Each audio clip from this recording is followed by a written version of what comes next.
Hey everybody, my name is Jennifer Richardson. For my Capstone Persuasive Policy speech, I will be explaining why it is crucial that we all incorporate volunteering, community service, and helping those in need into our lives, and why we should advocate for our school-age children to be taught this in school as well. According to a 2021 AmeriCorps statistics found at americorps.gov, only 23.6% of Americans volunteer for community service each year in the United States.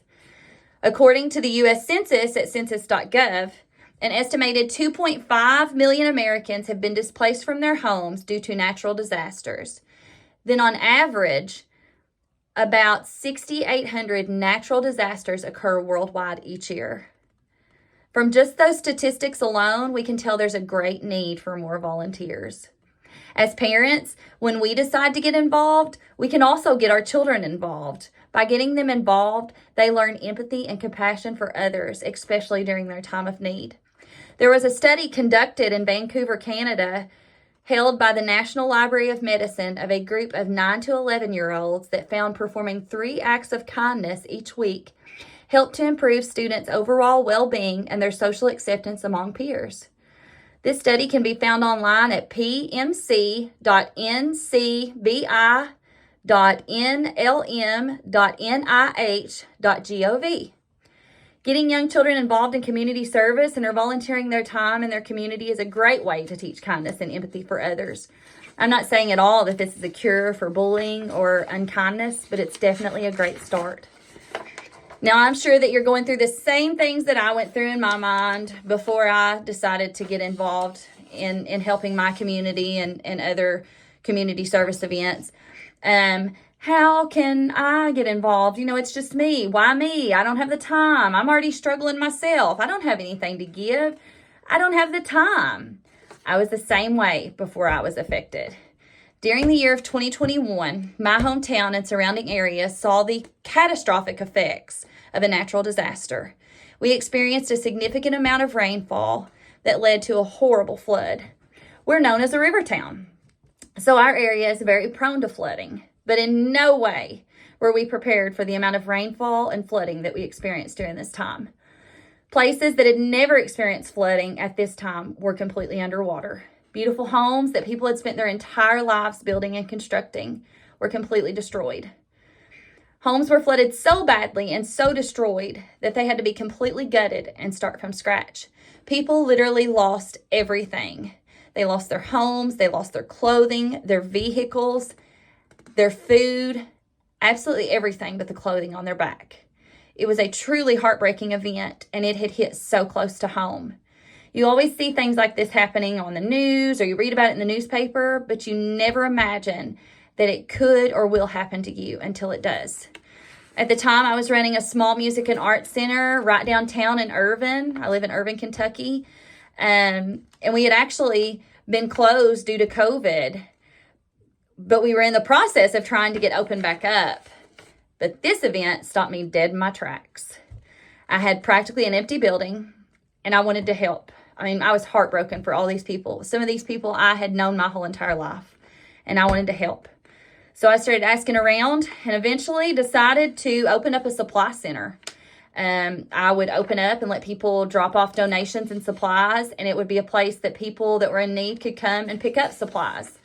With the reach of social media, I started speaking and asking for basic cleaning supplies, personal hygiene, clothing, non-perishable goods, and many other things. People were so eager to donate, and before I knew it, we had everything we needed to open the doors.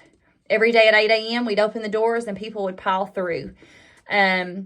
With the help of social media, speaking with local officials, giving radio and newspaper interviews, and just through word of mouth, I, along with a few other volunteers, managed to help hundreds of displaced individuals. We ended up with so many volunteers that we were able to take truckloads of supplies to those in need that could not get to us. Local school groups sent kids to come and help and sort supplies and get things ready to go out. We ended up being the main hub for flood victims to get their supplies. We even received a visit from the 6th District U.S. Representative, Andy Barr, which I thought was really cool. My heart was so full at that time, I thought that it would explode. I wanted to help. I never ever imagined the major effect that it would have on me, on my mental and physical. Like, I had no idea the effects that it would have. I just wanted to help. I never imagined the emotional and internal effect that it would have on my heart. I saw everybody come together working to get all those supplies, all those kids. Oh my gosh, all those kids, seeing them and the excitement and love in their hearts. It was truly heartwarming. Giving is truly a gift of the heart. And you just never realize how much of a positive effect that it's going to have on both sides of it. You know, when you're donating your time and volunteering, that you're helping somebody else, but you never realize how much it's going to positively affect you. And anybody can help. It doesn't matter. There's nobody too young, and you're never too old to start. Maybe you don't have the time to donate. Maybe you just have some stuff that you don't need anymore, and you want to donate it. Or maybe all you have is time. Maybe you've got 5-10 minutes that you could go and donate to sit with an elderly person at the nursing home. You can't imagine all the elderly people that have been permanently placed in nursing homes that have no one, no friends, no family, no one that come to visit them. That breaks my heart. But it's so beneficial to everybody. When you are donating your time and community service, you are building new skills for yourself. You're building connections within your community. You're enhancing your personal growth, and you're increasing your empathy by exposing yourself to diverse experiences and challenges faced by others. Key reasons why volunteering is important. Volunteers can provide vital services like food distribution, shelter support, healthcare assistance, companionship to people who might otherwise not have access to them. All this makes a huge difference in the lives of others. Many organizations serving the needy struggle to meet full demand due to limited resources, so volunteers can fill crucial gaps and ensure essential services are delivered.